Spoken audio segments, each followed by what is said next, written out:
మిత్రులారా, ఈరోజు 78 ఏళ్ల స్వతంత్ర భారతదేశంలో ఈనాడు తెలంగాణ రాష్ట్రంలో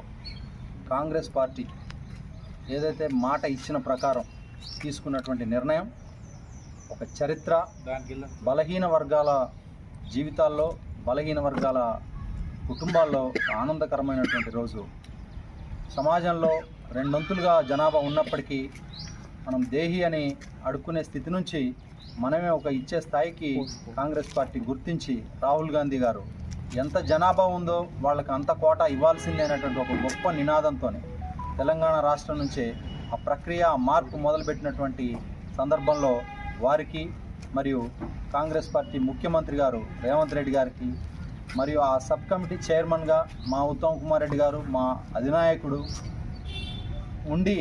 ఆ ప్రక్రియని అమలు చేసే క్రమంలో ఆయన యొక్క కృషి కానీ, వారికి కానీ, స్థానిక శాసనసభ్యురాలు పద్మావతి గారికి కానీ, యావత్ బీసీ సమాజం మీ వెంట మేము ఉంటాం, మీరు రాజకీయాల్లో ఉన్నంతకాలం, మేము ఉన్నంతకాలం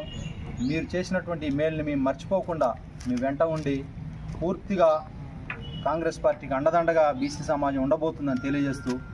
సెలవు తీసుకుంటున్నాం. జై హింద్.